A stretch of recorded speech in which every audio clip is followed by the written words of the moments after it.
News, info. Sur CNN, la télévision autrement, si Web Info et Radio Voltage 2.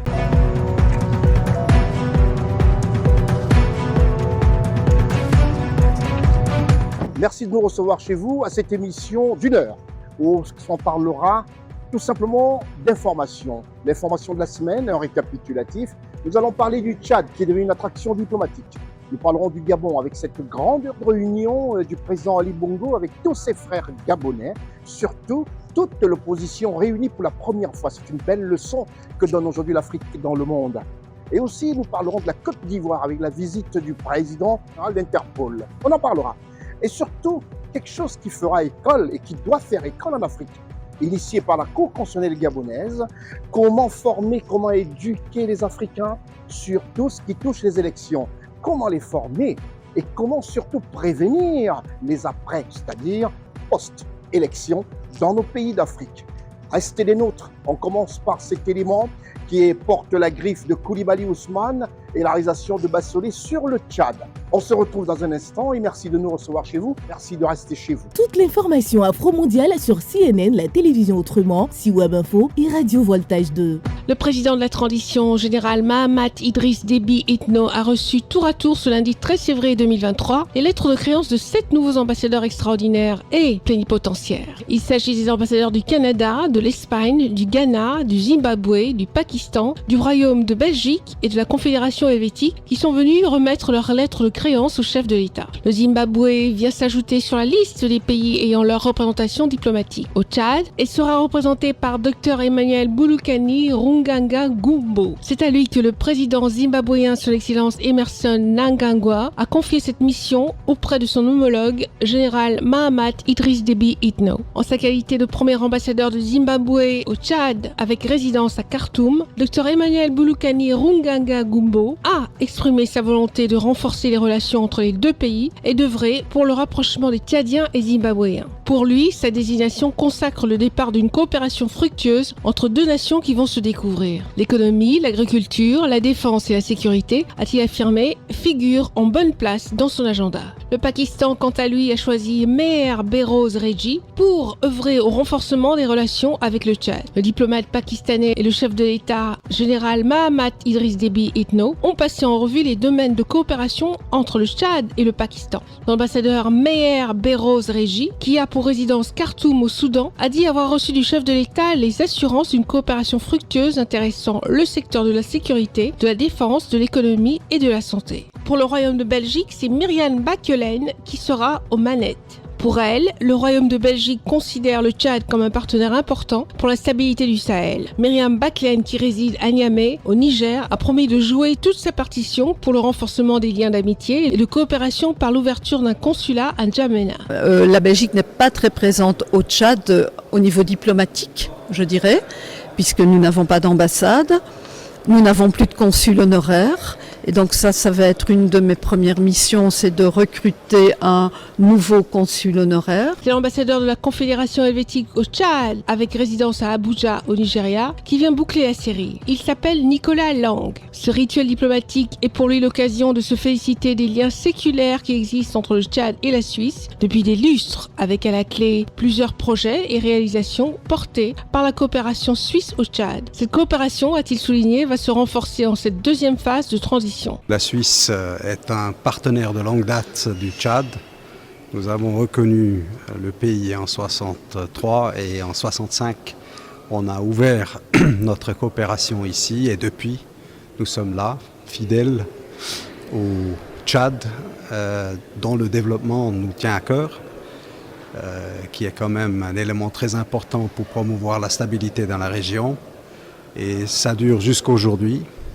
Nous sommes aussi un important partenaire dans le contexte de la transition que nous soutenons. Cette intense activité diplomatique à laquelle s'est sacrifié ce lundi le chef de l'État, général Mahamat Idriss Déby Itno, témoigne de la vitalité de la diplomatie tchadienne et ouvre la voie à des relations très étroites et une coopération fructueuse entre le Tchad et ses différents pays. Après cet extrait sur le Tchad, tout cela doit donner à réfléchir aux Africains de savoir que notre continent est plus qu'attractif. Le Gabon, nous allons évoquer ce deuxième sujet, où tout avait été dit sur Ali Bongo Ondimba, le chef de l'État gabonais. le président de la République. On l'avait d'ailleurs même accusé à tort et à travers de tous les mots, de tous les noms d'oiseaux. Il était mort, il était ceci, il était cela. Mais aujourd'hui, le Gabon montre qu'ils savent se réunir, les Gabonais, les politiques de tous bords, de gauche comme de droite, pour ne pas dire de l'opposition ou ceux qui sont au gouvernement. Et ils ont répondu tous présents à la grande réunion de concertation politique initiée par le président Ali Bongo, qui a voulu parler à ses frères gabonais. Et ça a été chose réussie. On se regarde cet extrait qui porte la griffe de Teddy Ossé, notre correspondant depuis Libreville, dans une réalisation de Marcel Bassolé. Ce lundi 13 février, au palais présidentiel, s'est ouverte la concertation politique annoncée par le chef de l'État gabonais, son Excellence Ali Bongo Ondimba, lors de son adresse à la nation du 31 décembre 2022, qui a réuni majorité et opposition. Que vous soyez issus des rangs de l'opposition ou de la majorité, vous avez été nombreux à répondre à mon invitation. Ces retrouvailles témoignent à tous égards de l'amour que nous avons en partage pour le Gabon, notre patrie, notre bien commun. Elles témoignent de ce bel engagement qui nous fédère à préserver l'intérêt supérieur de l'État et de sa population. La concertation annoncée par le chef de l'État gabonais, son Excellence Ali Bongo Ondimba, s'ouvre avec un objectif clair, celui de définir les bases de la préparation d'un scrutin au lendemain serein. Le Gabon va organiser cette année l'élection du président de la République, celle des députés à l'Assemblée nationale et celle des membres des conseils départementaux et municipaux. L'invitation à cette concertation que j'ai adressée à la classe politique dans son ensemble vise à améliorer le processus électoral dans notre pays. Les objectifs sont clairs, le renforcement de la démocratie et des élections aux lendemains apaisés, afin que la paix et la concorde, sans lesquelles aucun développement n'est possible, continue de régner. Le président de la République gabonaise a donné le ton d'une concertation exclusive sur les questions électorales. À l'orée de cette concertation, ma volonté est de faire évoluer cette démocratie. Aussi conviendra-t-il notamment d'harmoniser la durée des mandats politiques. Ainsi, le président de la République, le député, le sénateur, l'élu local auront tous désormais un mandat de 5 ans. Dans cette harmonisation et ce choix du quinquennat, notre pays gagnera en efficacité politique et apportera une touche de modernité dans son espace démocratique. C'est un rendez-vous historique pour la démocratie gabonaise. Pour ce fait, le chef de l'État gabonais a annoncé que dans les semaines à venir, une nouvelle concertation sous l'égide du gouvernement de la République qui intégrera la société civile, le patronat, les syndicats, les confessions religieuses. Nous allons vous parler d'Interpol, la sécurité. Le président Alassane Ouattara, le président de la République de Côte d'Ivoire, chef de l'État, accorde une importance particulière à la sécurité dans son pays, la Côte d'Ivoire. À la tête de ce ministère de la Défense, un homme aguerri à la chose sécuritaire, le ministre d'État, ministre de la Défense de Côte d'Ivoire, son Excellence Teni Birahima Ouattara. Le président Alassane Ouattara a accordé une audience au président d'Interpol. C'était dans les locaux de la présidence de la République de Côte d'Ivoire. Un document signé Marcel Bassolé à la réalisation avec les images d'Ousmane Koulibaly. On se le regarde. Le président de la République de Côte d'Ivoire, son Excellence Alassane Ouattara, a échangé ce mercredi 15 février 2023 au palais de la présidence de la République avec le président d'Interpol, le général-major Ahmed Nasser Al-Raïsi. La visite du président d'Interpol en Côte d'Ivoire s'inscrit dans le cadre d'une tournée générale des 4 bureaux régionaux d'Interpol en Afrique, a salué l'expertise du personnel du bureau d'Abidjan qui couvre toute la région ouest africaine, ainsi que le leadership du président Alassane Ouattara et le professionnalisme des autorités ivoiriennes en charge de la sécurité. C'était un énorme plaisir de pouvoir rencontrer le président de Côte d'Ivoire et je le remercie pour le soutien qu'il donne à Interpol puisque Côte d'Ivoire est hôte du bureau régional d'Interpol dans ce pays magnifique. Non seulement il soutient avec le personnel qu'il met à disposition, mais en plus il partage une expertise incroyable dans ce bureau. Et j'ai parlé également de l'excellente coopération dont jouit Interpol avec la Côte d'Ivoire. Vous êtes un pays exemple de votre engagement pour lutter contre la criminalité dont est victime non seulement la Côte d'Ivoire, mais toute la région. Nous continuerons cette coopération et nous continuerons dans notre soutien. Je souhaite que cette prospérité, grâce à votre sécurité, continue. Le ministre directeur du cabinet du président de la République, M. Fidel Sarasoro, le ministre de l'Intérieur et de la Sécurité, le général Vagondo Diomandé, et le directeur général de la police nationale, le général Youssouf Kouyaté, ont pris part à la rencontre. Toute l'information afro-mondiale sur CNN, la télévision autrement, si Web Info et Radio Voltage 2. Lorsqu'une femme, une grande dame est appelée femme de cœur, cela se prouve au quotidien, tous les jours. Et Madame Dominique Ouattara, l'épouse du président de la République de Côte d'Ivoire, son Excellence Alassane Ouattara, a toujours été là, auprès des femmes, auprès des enfants, à travers d'ailleurs cet hôpital qui porte sa griffe, pour ne pas dire, qui est totalement initiative d'elle, l'hôpital mère-enfant de Bergerville. Chose promise, chose due, elle a tenu à rendre visite, comme elle avait promis, à cet hôpital à Yamoussoukro.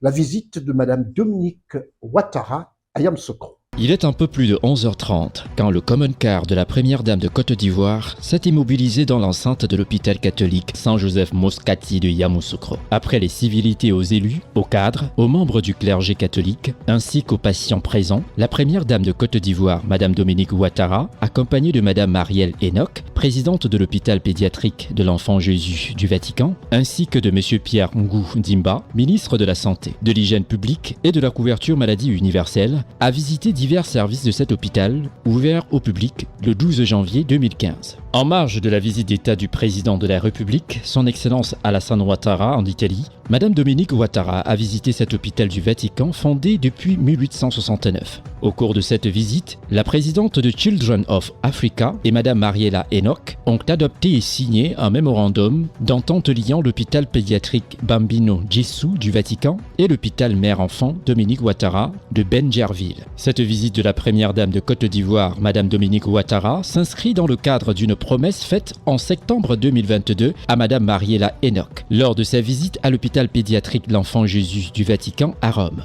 L'épouse du chef de l'État a visité, entre autres, les services de néonatologie, la pédiatrie, l'imagerie, les laboratoires et bien d'autres services. Monsieur Ngou Pierre Dimba, ministre de la Santé, de l'Hygiène publique et de la couverture maladie universelle, de faire de l'hôpital catholique Saint-Joseph Moscati de Yamoussoukro un hôpital de référence. C'est un hôpital avec un plateau technique relevé qui comprend plus de 200 lits et avec 17 services, capables de prendre en charge de façon efficace, lorsqu'il fonctionne correctement, toutes les pathologies, puisqu'il y a plusieurs spécialités qui séjournent dans cet hôpital.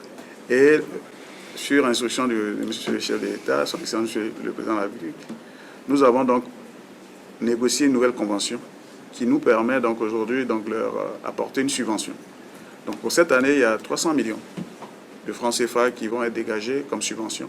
Et grâce à cet accompagnement, mais surtout au dynamisme de l'équipe, de la nouvelle direction, je pense que l'opérationnalisation donc de l'hôpital se renforce. Prenant la parole, Madame Mariella Enoch, présidente de l'hôpital pédiatrique de l'Enfant Jésus du Vatican, a salué l'implication ainsi que le soutien de la première dame Madame Dominique Ouattara dans la gestion de l'hôpital catholique Saint-Joseph Moscati de Yamoussoukro. Madame la Première Dame, Monsieur le Ministre, je vous supplie du fond du cœur de continuer à assister l'hôpital Saint-Joseph Moscati parce que l'aide que vous lui apportez est un grand appui pour les populations locales et soyez certains que tout ce que vous investisserez dans cet hôpital sera utilisé dans le meilleur des cas possibles pour ces personnes qui sont visées. Prenant la parole à son tour, la première dame de Côte d'Ivoire, Madame Dominique Ouattara, a tenu à féliciter l'équipe dirigeante de l'hôpital pour la qualité des soins et le professionnalisme des services qu'elle propose aux populations. Lorsque nous avons été donc au Vatican, j'ai visité l'hôpital Jésus de Bambino et j'avais promis à sa présidente, Madame Enoch, de venir visiter l'hôpital Saint-Joseph de Moscati de Yamoussoukro que je n'avais pas encore visité. Donc c'est une chose faite, elle-même est venue nous rendre visite et je suis donc venue l'accompagner et je dois dire que j'ai été très impressionnée par cet hôpital qui est non seulement beau à voir, grand, mais qui renferme beaucoup de compétences. Et je voudrais vraiment les féliciter et continuer à inviter la population aussi à venir se faire soigner ici, parce que cet hôpital est formidable. Il est à la portée des populations, Il y a des compétences techniques indéniables et un très beau plateau technique. Ouvert le 12 janvier 2015, avec une capacité d'accueil actuelle de 200 lits, l'hôpital catholique Saint-Joseph Moscati, du nom de Saint-Joseph Moscati, appelé communément Médecin des pauvres, est un établissement hospitalier caritatif à but non lucratif. Construit par la Fondation internationale Notre-Dame de la Paix et accompagné dans la gestion par les religieux camiliens. Il fonctionne selon les principes de la charité et de la morale chrétienne catholique, le respect de la vie, la dignité et la promotion de la personne humaine. Il est régi par la Convention du 20 mai 1992, passée entre le gouvernement de la République de Côte d'Ivoire et la Fondation internationale Notre-Dame de la Paix. Un pays comme la Côte d'Ivoire est un pays qui devrait, je dirais, faire école pour certains États africains. Quand on pense, et on sait surtout qu'en Côte d'Ivoire, toutes les semaines, le mercredi est consacré au Conseil des ministres. Le mercredi 15 février, c'est-à-dire de la semaine, s'est tenu le Conseil des ministres du gouvernement du Premier ministre Patrick Kachi, un gouvernement qui travaille, qui est au four et au moulin. Et le point est toujours fait sous la présidence du chef de l'État ivoirien, son Excellence Alassane Ouattara. On va se regarder cet élément du dernier Conseil des ministres, c'est-à-dire celui du 15 février, présidé par le chef de l'État ivoirien, son Excellence Alassane Ouattara, où tous les membres du gouvernement, conduits par le Premier ministre Patrick Kachi, étaient là pour faire le point, et le point de la semaine. Un document qui porte les images de Koulibaly Ousmane dans une réalisation de Marcel Bassolé. On se regarde.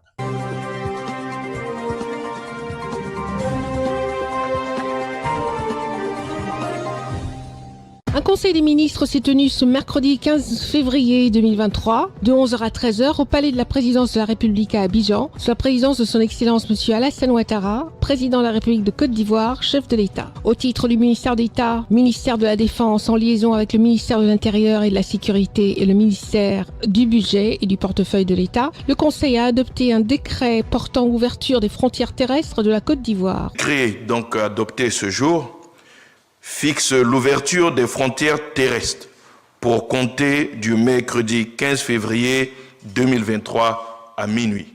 Cette décision de réouverture des frontières terrestres intervient surtout après la maîtrise des voies secondaires de passage clandestin par nos forces de sécurité et permet ainsi une redirection des voyageurs vers les passages officiels de traversée afin de pouvoir assurer un meilleur contrôle du flux migratoire. Au titre du ministère de l'Emploi et de la Protection sociale, en liaison avec le ministère de l'Économie et des Finances et le ministère du Budget et du portefeuille de l'État, le Conseil a adopté un décret portant création, attribution, organisation et fonctionnement du Fonds pour l'insertion professionnelle des personnes en situation de handicap, qui a pour mission de favoriser l'insertion et le maintien dans l'emploi des personnes en situation de handicap et des travailleurs handicapés suite à un accident de travail ou à une maladie professionnelle en vue d'améliorer leurs conditions de vie. Il est créé en application de la loi d'orientation du 10 novembre 1998 en faveur des personnes handicapées et de la loi du 20 juillet 2015 portant Code du travail. Ces deux lois prévoient des quotas de personnes en situation de handicap à recruter en qualité d'employés permanents dans les entreprises exerçant sur le territoire national. Le fonds ainsi créé sera alimenté notamment par les pénalités payées par les entreprises qui contreviendraient à cette exigence légale. Au titre du ministère de la Femme, de la Famille et de l'Enfant, en liaison avec le ministère de la Justice et des Droits de l'Homme, le ministère de l'Économie et des Finances, le ministère du Budget et du portefeuille de l'État et le ministère de l'Emploi et de la Protection sociale, le Conseil a adopté 2 décrets. Il s'agit des orphelinats, des pouponnières et des centres d'accueil et d'hébergement spécialisés. Ce décret précise les procédures de création de ces établissements de protection de remplacement, les conditions de placement des enfants, ainsi que l'étendue des soins en fonction de la nature de la prise en charge qu'exige l'âge et l'état des enfants. Contrairement aux établissements de protection de remplacement, qui sont des personnes morales, la famille d'accueil est une personne physique, précisément une femme vivant seule ou un couple homme-femme, marié ou non, reconnu pour son engagement réel dans les activités caritatives et la défense des droits de l'enfant. La famille d'accueil, reconnue comme telle, reçoit une accréditation de l'État qui lui permet d'accueillir un ou plusieurs enfants privés du milieu familial aux fins d'assurer de façon provisoire leur hébergement, leur éducation et leur entretien dans des conditions de dignité. Ce décret organise les conditions d'acquisition de la qualité de famille d'accueil, définit les droits et obligations de la famille d'accueil, ainsi que les modalités de placement des enfants et de contrôle de la famille d'accueil. Dans le même registre, le Conseil a adopté un plan de réponse d'urgence au phénomène des enfants de la rue. Ce programme comprend notamment l'aménagement de 5 centres de transit d'urgence et le renforcement de la capacité des familles et des acteurs du secteur, ainsi que l'amélioration de la coordination des mécanismes en charge des enfants en rupture sociale, y compris les enfants mendiants. Le coût global de la mise en œuvre de ce plan d'urgence s'établit à 1,2 milliard de francs CFA. Au titre du Premier ministre, chef du gouvernement, le Conseil a adopté une communication relative au bilan du PS-Gouv à fin décembre 2022. Le montant total engagé pour l'ensemble des réalisations du PS-Gouv à fin 2022 s'établit à 384,34 milliards de francs CFA et le montant décaissé est de 306,33 milliards de francs CFA. Le taux d'engagement est donc de 76% et le taux de décaissement effectif est de 61% sur un budget 2022 de 504,97 milliards de francs CFA. Les principaux résultats enregistrés au cours de l'année 2022 comprennent la distribution de 13 000 tables bancs, de 406 794 kits scolaires, de 285 903 manuels scolaires, de l'électrification de 573 localités avec 251 133 branchements réalisés pour un total de 1 802 697 ménages. L'insertion de 21 507 jeunes dans les programmes de formation complémentaire qualifiante et de formation d'apprentis. En outre, à fin 2022, au total, 30 418 ménages ont bénéficié de transferts monétaires trimestriels cumulés à hauteur de 15,58 milliards de francs CFA. 384 associations villageoises d'épargne et de crédit, les AVEC, ont été mises en place. Le prochain Conseil des ministres aura lieu le 1er mars 2023 à Abidjan. Toute l'information afro-mondiale sur CNN, la télévision autrement, Web Info et Radio Voltage 2. Nous allons encore parler du Gabon dans ce documentaire. Un petit documentaire qui porte la griffe de Marie-Louise Ntsame, cette caméra-woman de la Cour constitutionnelle gabonaise qui a sillonné les 7 provinces du Gabon. Et ensuite, avec un événement qui a été d'une ampleur incroyable à Libreville, quand il fallait parler de l'estuaire, c'est-à-dire la province qui concerne Libreville et le Grand Libreville. Initiative de la Cour constitutionnelle gabonaise que préside le docteur Marie-Madeleine Boranzo, qui devra faire école en Afrique. Sensibiliser la population sur la chose électorale. Les élections ont toujours été des moments très compliqués dans tous nos pays d'Afrique. Et je crois que le Gabon, et surtout la Cour constitutionnelle, a compris et a touché là où il fallait le faire, c'est-à-dire éduquer nos populations, que tous les militants sachent leurs droits et devoirs. Et cela passe surtout par un rôle de nos politiques. C'est ce que le Gabon a initié et qui doit faire école un peu partout. On suit ce reportage qui porte la griffe de Teddy Ossé, notre correspondant à Libreville. Aux images, Marie-Louise Ntsame, post-production Marcel Basselet dans une réalisation de votre serviteur. On se le regarde.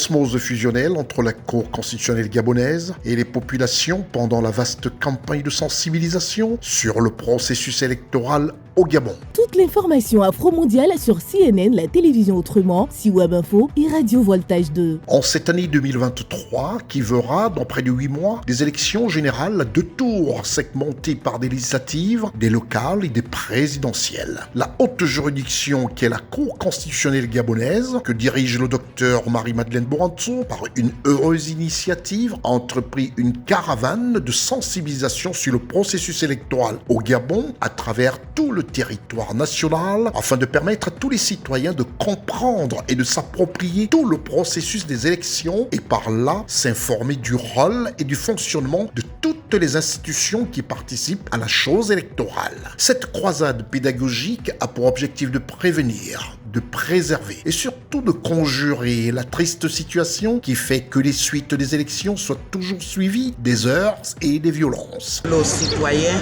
connaissent quel est son rôle dans le processus électoral. Parce que le citoyen a l'air de penser que l'élection s'organise en dehors de lui, qu'il est mis à l'écart, qu'il n'arrive dans le processus électoral que pour voter, alors que ce n'est pas ce que prévoit la loi. La loi prévoit que depuis la confection de la liste électorale, le citoyen doit se lever. Par des cycles de séminaires, la caravane des juges constitutionnels est allée à la rencontre des populations à travers les provinces gabonaises. Ainsi, par un jeu didactique, la transmission s'est faite de manière limpide, claire et cristalline. La pertinence de ces savoirs partagés a donné lieu à des échanges édifiants, nourris par le grand intérêt que les populations gabonaises visitées ont manifesté. Du Moyen Nogoué, première étape de cette tournée, l'on verra le doyen des juges constitutionnels, M. Emmanuel Zébekale, s'employer avec force arguments, mais toujours avec simplicité et à propos répondre aux préoccupations des uns et des autres. Les élections électorales, surtout présidentielles, se terminent toujours par des troubles très importants et très difficiles pour nos populations. L'apogée a été atteint dans l'élection 2016 où on est allé brûler l'Assemblée nationale. Donc ce constat-là ne peut pas laisser la Cour constitutionnelle indifférente. Donc à chaque fois, elle essaie de faire que la chose électorale soit mieux partagée. L'objectif final étant celui-là. Ce rituel de partage aura été le même dans l'Angounié, car le but visé reste le même. Édifier le citoyen sur les élections pour que le Gabon soit préservé et qu'à jamais disparaisse le spectre de la peur et de la désolation au sortir de chaque consultation électorale. Le message de sensibilisation porté par les membres de la Cour constitutionnelle gabonaise rencontrera la même adhésion dans la Nyanga. Une fois clarifiés les rôles et prérogatives de la Cour constitutionnelle gabonaise, du Centre gabonais des élections et du ministère de l'Intérieur gabonais, le juge constitutionnel, Madame Louise Angué, fera avec brio et sans emphase un déroulé qui confortera les populations pour ces moments instructifs et d'enrichissement mutuel. Le travail qu'ils vont faire, ils ne le feront pas tout seuls. Ils vont le faire sous la supervision des représentants du Centre gabonais des élections, des représentants des partis politiques. Ceux de la majorité se réunissent et désigne le nombre qui sera arrêté pour aller les représenter dans les différentes commissions d'enrôlement. Ceux de l'opposition font pareil. Et les deux familles politiques ont un même nombre de représentants. Les citoyens dans le Gouy-Vindo ont salué cette bienheureuse et salutaire initiative de la haute juridiction qui désormais leur donne la substance de parer à toute velléité déplacée. Comme par un principe si logique, cet enthousiasme et cet engouement se sont vérifiés dans le Wallentem. Et ici, de même qu'ailleurs, les juges Emmanuel Zébekale et Louise Angué se sont investis sans compter. Le Gouy maritime avait des teintes particulière pour cette caravane de sensibilisation initiée par la Cour constitutionnelle gabonaise. Le passé est chargé de souvenirs d'un pénible rappel. Aussi, les propos du juge Emmanuel Zébekale ont ici un écho singulier. Pourquoi sommes-nous ici aujourd'hui? Depuis l'accession de notre pays au régime de démocratie pluraliste, donc à la conférence nationale de 1990, ça fait aujourd'hui 33 ans, nous avons constaté que les échéances électorales se terminaient toujours par des émeutes dans notre pays. La Cour constitutionnelle n'est pas acteur, n'organise pas les élections, mais elle a deux rôles, entre autres, qui font qu'elle nous est commis aujourd'hui ici. C'est d'abord le rôle de veiller à la régularité des élections. C'est aussi le rôle de veiller au fonctionnement régulier des institutions. Le gouverneur, en déplorant les faits, donne la mesure de ce que le message véhiculé par la Cour constitutionnelle gabonaise ait rencontré une franche et totale adhésion ainsi qu'une parfaite compréhension de la part des populations locales. Vous avez donné des précisions sur chacune de ces étapes. Et nous nous en réjouissons parce que Paul Gentil a malheureusement mauvaise presse lors des manifestations post-électorales et nous osons présumer que ces brillantes présentations vont servir aux uns et aux autres pour que demain, ils ne s'appuient pas sur des arguments spécieux, des arguments fallacieux pour semer des troubles à notre public. Nous y sommes tous gagnants. Je vous remercie. On pourrait dire ici, dorénavant, que le passé a vécu. La province de l'Estuaire comprenait le Grand Libreville, une des étapes de la phase de la caravane pédagogique de la Cour constitutionnelle gabonaise, initiatrice de cette campagne de sensibilisation sur le processus électoral, a retenu une attention particulière de mémoire de Gabonais. Jamais on n'a connu une ruée telle que ce déferlement en flot continu des compatriotes qui ont pris d'assaut le siège de la Cour constitutionnelle gabonaise dès la première journée du 8 février 2023, l'Auguste Palais en est arrivé à refuser du monde. Bien que charpenté et séquencé de manière catégorielle et corporative, les séances prévues par la haute juridiction rencontraient et suscitaient un attrait et un intérêt au-delà de la fascination et de la simple curiosité. Souvenez-vous, il y a quelques mois, à l'occasion de la rentrée solennelle de la juridiction constitutionnelle pour l'année 2022. Dans cette même salle, nous avons prononcé une allocution de circonstances dans laquelle 3 points fondamentaux étaient en bonne place.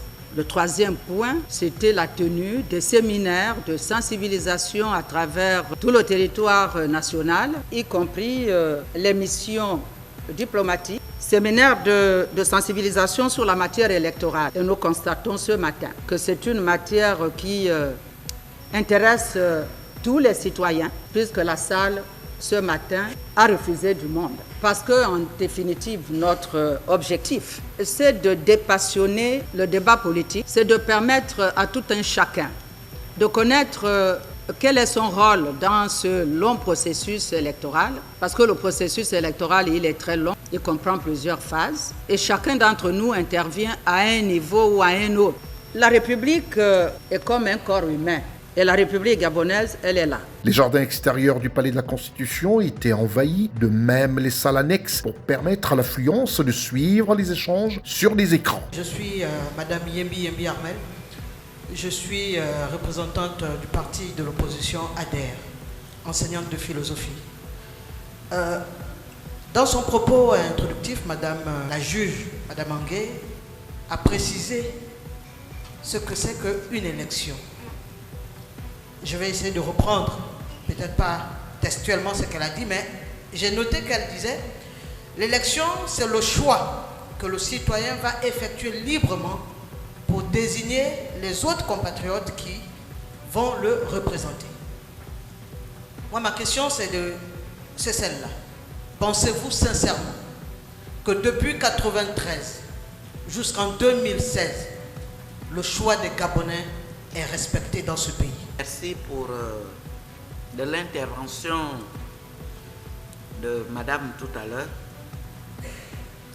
Sa première question est celle de savoir si, depuis 1993, on peut dire que le choix librement exercé par les Gabonais, qui doit être librement exercé, par les Gabonais au cours des élections est réellement respecté? J'aurais pu lui renvoyer la question.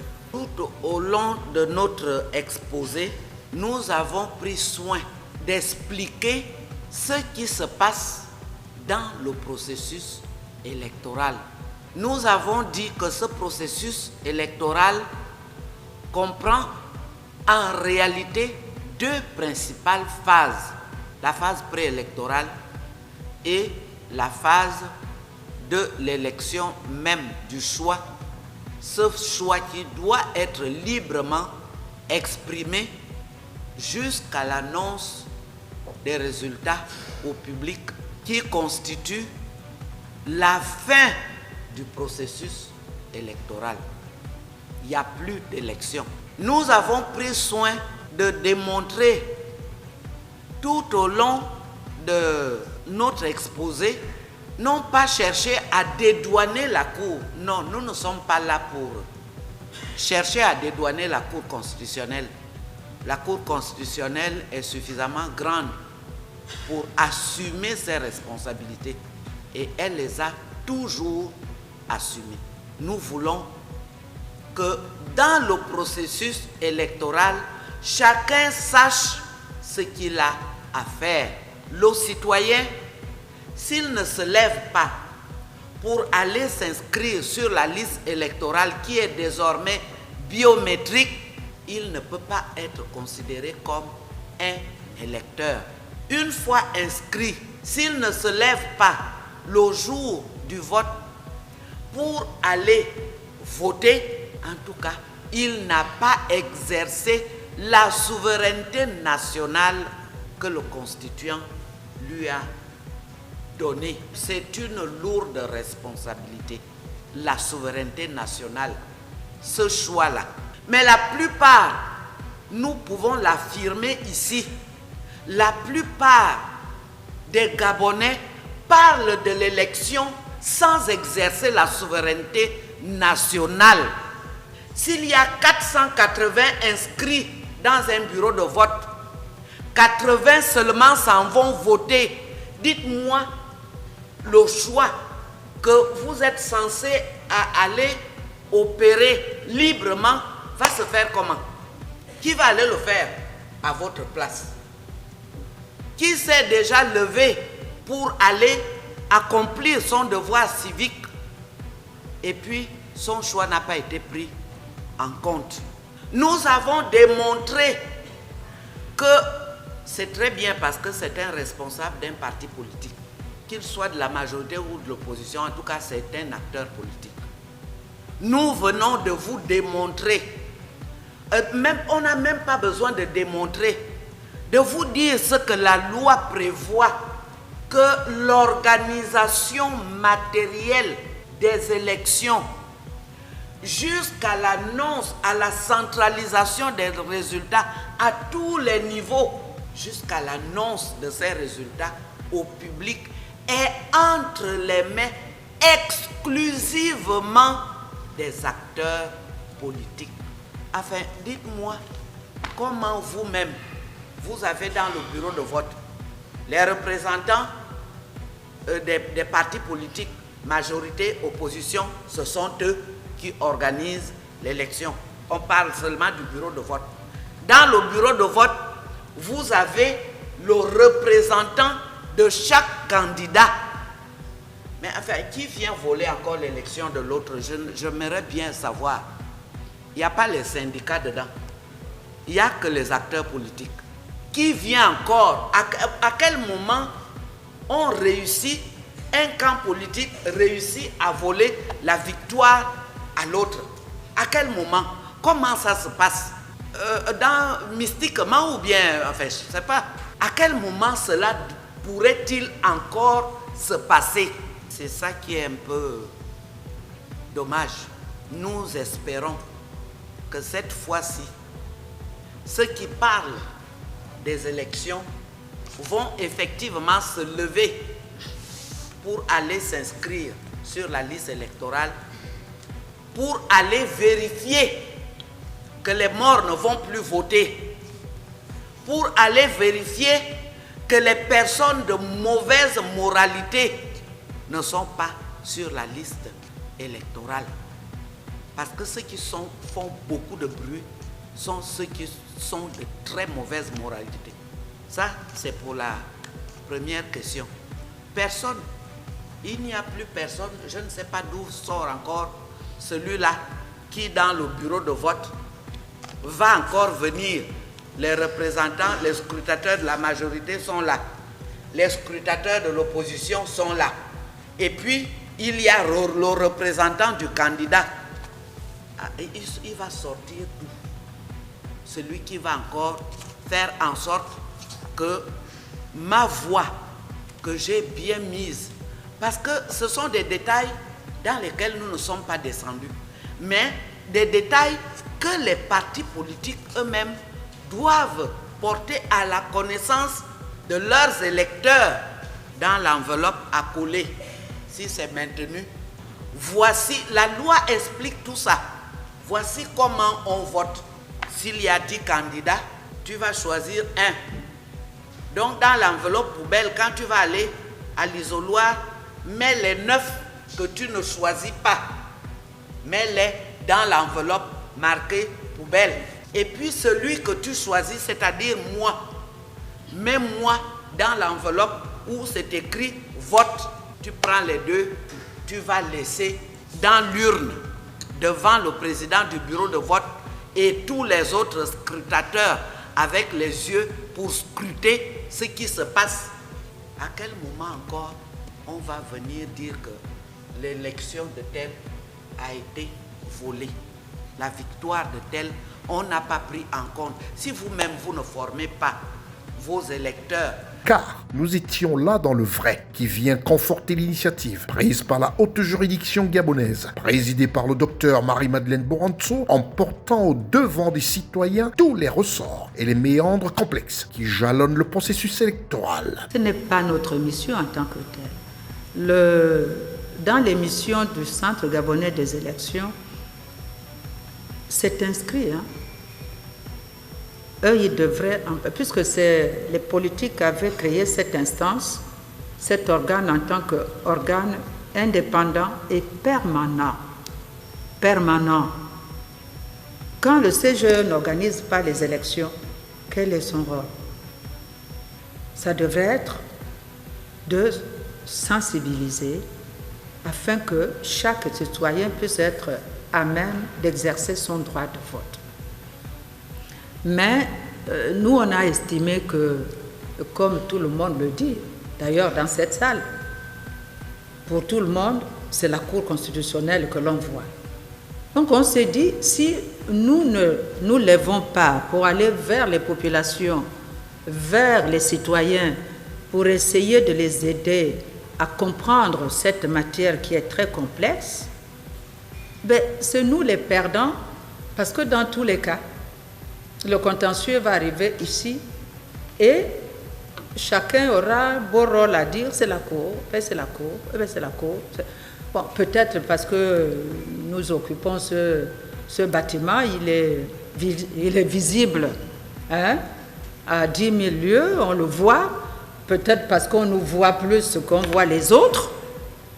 C'est peut-être la raison pour laquelle on pense partout que c'est nous qui sommes partout et c'est nous qui devons nous occuper de tout. Le but visé par cette opération pédagogique de sensibilisation ainsi que de vulgarisation est qu'au terme du scrutin, le Gabon s'éloigne de ces lendemains tumultueux faits de heurts et désolation. Vous cassez les urnes, vous violentez les électeurs le jour de l'élection, vous êtes sujet à scandale, vous corrompez les électeurs, vous vous faites prendre sur le fait et vous êtes poursuivi devant les juridictions. Eh bien, vous pouvez être condamné à l'inéligibilité pour 5 à 10. Ce genre de personne n'est pas digne d'être acteur politique.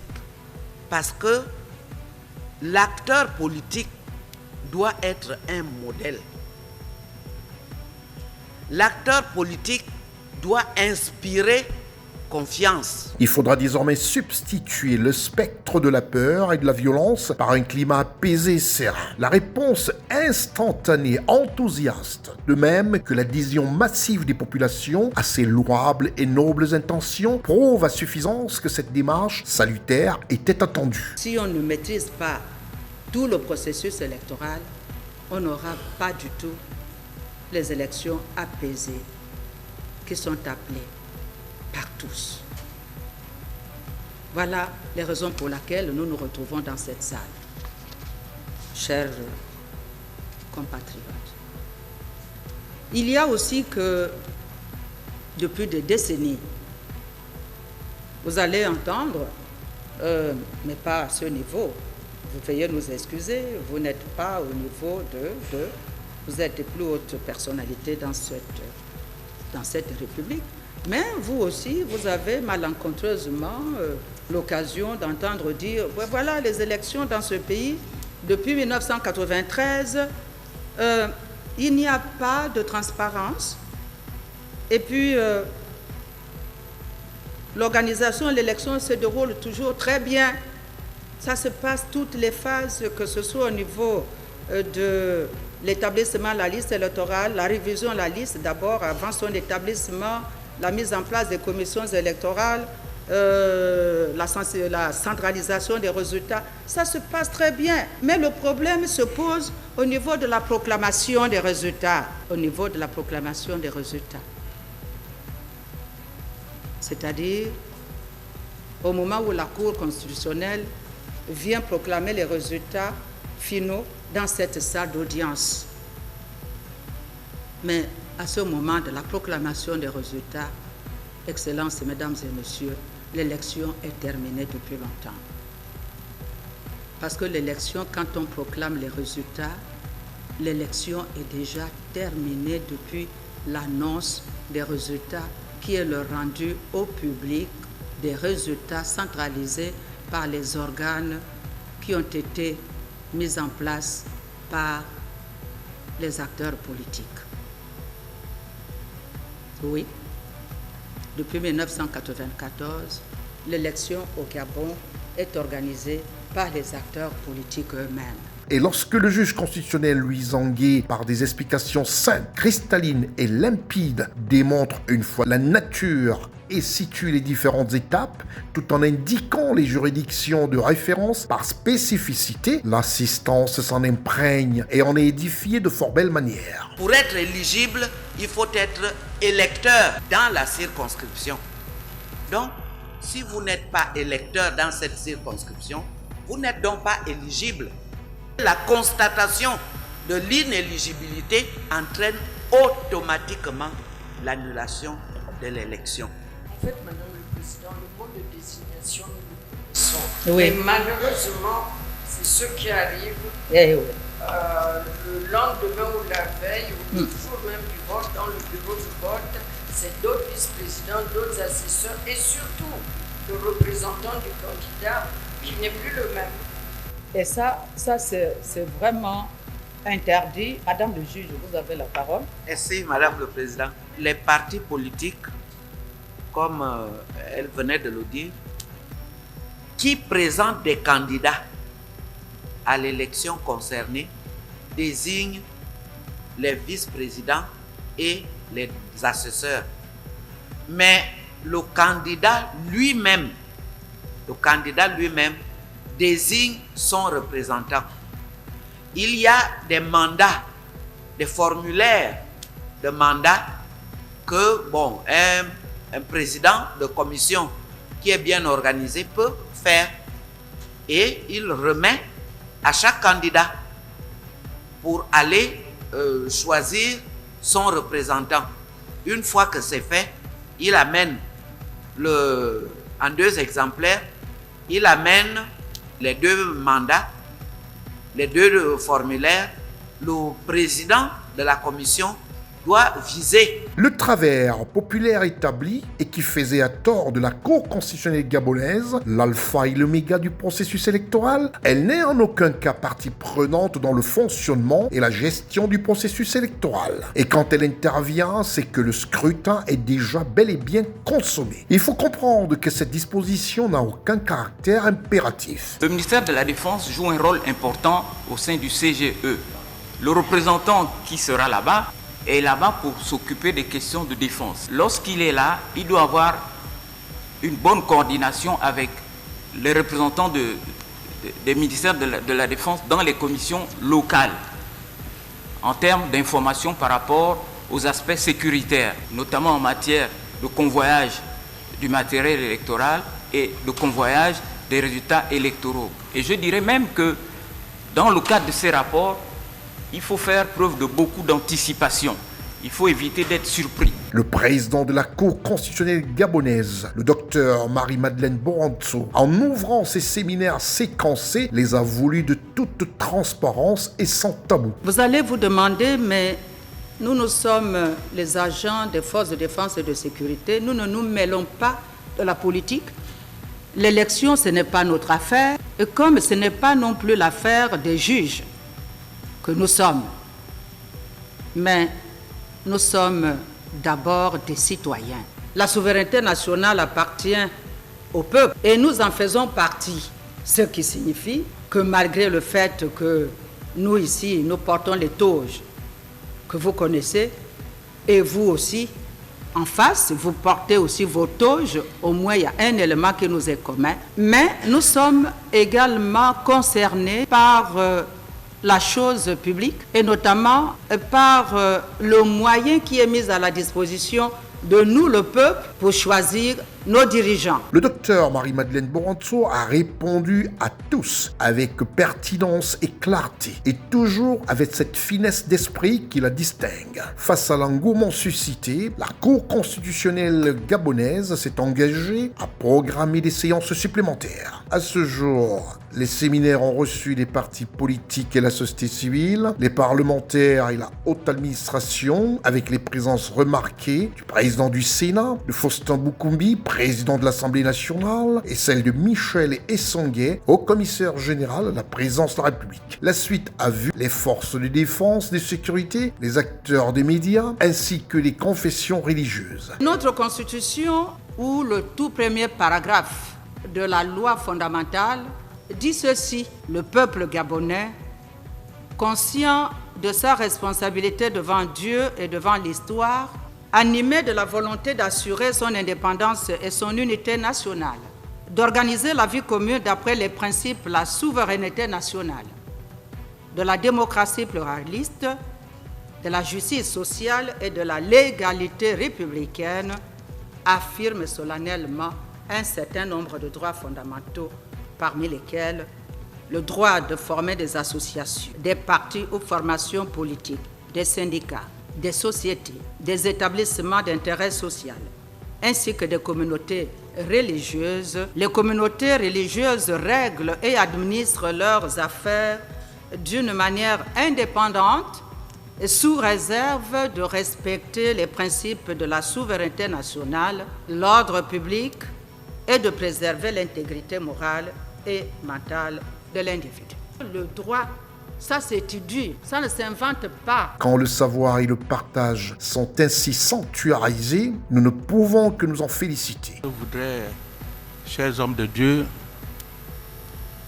vous livrer une réflexion sur ce que j'appellerais le paradoxe gabonais. Le paradoxe gabonais. Ce paradoxe se résume en deux constats et une interrogation. Le constat, les deux constats, c'est que depuis 1990, date à l'année à laquelle notre pays est revenu à la démocratie pluraliste, les élections ont été toujours émaillées de lendemains tumultueux et violents. Et depuis lors, la classe politique gabonaise partir des émeutes des élections de 1993, a décidé d'un mouvement qui ne fait que se poursuivre, à savoir le transfert progressif des élections au Gabon de l'État aux acteurs politiques. C'est constat depuis 1993, les accords de Paris. C'est de là-bas qu'est née l'idée qu'il faut enlever les élections à l'État, il faut les confier à un organisme géré par les politiques. Accord de Paris, 1993. Accord d'Arambo, en 2005. Accord d'Angondje, en 2017. Le mouvement ne va que vers cette direction. Et ça s'est parachevé en 2017 et encore, parce qu'ils ont encore d'autres concertations là. Les prochaines étapes accueilleront les provinces du Haut-Ogooué et de l'Ogooué-Lolo. S'en suivront les représentations diplomatiques ainsi que la diaspora. Il ne fait aucun doute que cette belle initiative de la conventionnelle gabonaise, présidée par le docteur Marie-Madeleine Boranzo, fera école sur le continent africain. Et c'est tant mieux. Toute l'information afro-mondiale sur CNN, la télévision autrement, C-Web Info et Radio Voltage 2. C'est terminé pour cette émission, le All Week récapitulatif de la semaine en information. On se retrouve au prochain numéro. Au revoir.